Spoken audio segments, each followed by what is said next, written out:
Helen, thank you for asking me to come along today. My name's Malcolm. I'm an adult with autism, diagnosed at 52. That was 6 months after my daughter, and she was diagnosed with Asperger's syndrome in 2008.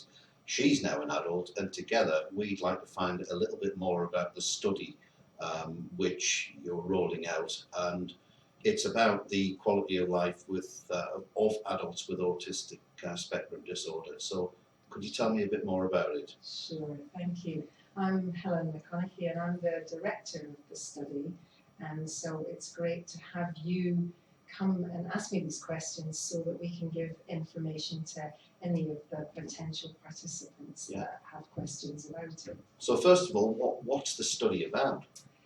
The study is about understanding more about the quality of life of autistic adults and also how best to measure that quality of life. And we need accurate and appropriate measurement so that we can look at, for example, the introduction of new services for adults and whether they're a success or not. Can I just ask you, what do you mean by quality of life?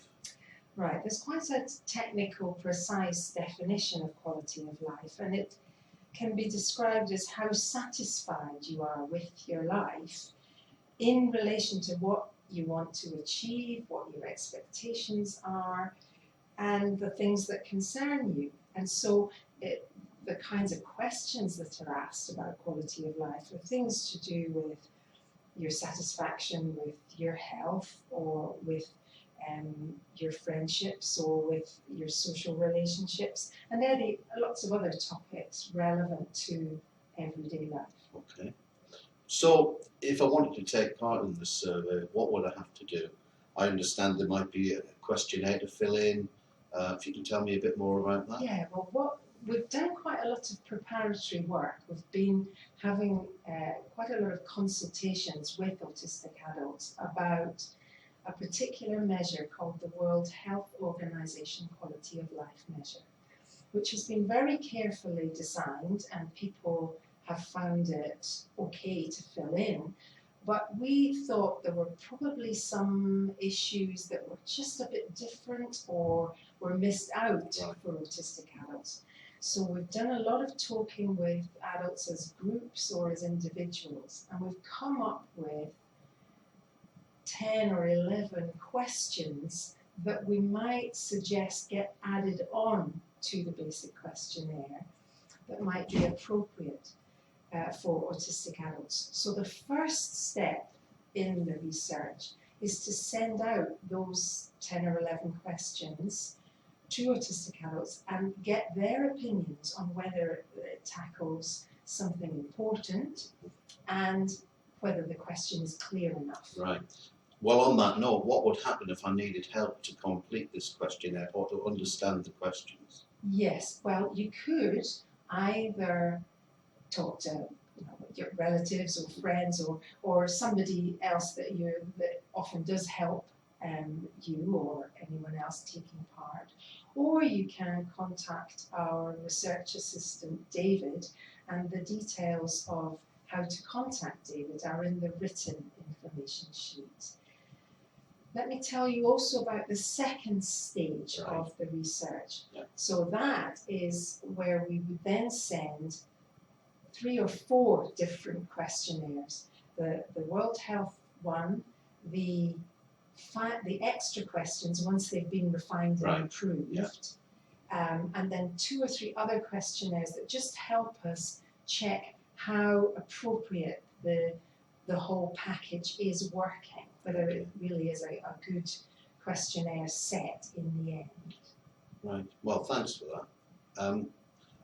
Why have I been asked to take part, or others like me?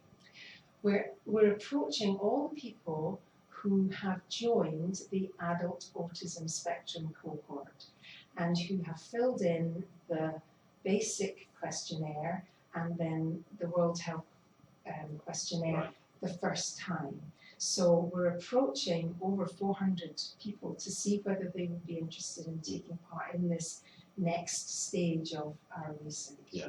So it's not mandatory then, I don't have to take part, but I can if I wish to. Absolutely not, no. People have said that they are interested to hear about the next stages in our research, but there's never any obligation. It's just if people are interested and wish to contribute. Yeah. And then if they turn down this one, that's fine, and they'll hear about other studies in the future. An awful lot of people kind of worry about the information given out. How will that information be stored and kept? Will it be confidential? Yes, we're very careful about keeping information about individuals confidential. So anything that identifies people, so names and addresses and dates of birth, is kept quite separate from the answers that people give. The information about that identifies people is kept, if it's on paper, in locked filing cabinets behind another level of security in our building. Anything that's on the computer is very securely kept with a password, and so only the research team can look at it. And any identifying information will be deleted 6 to 12 months after the end of our whole research programme. That's reassuring. Thanks for that. What use will you make of the data? How will it be used? Well, we hope that a lot of people will take part, and the more people that take part, the better our answers can be.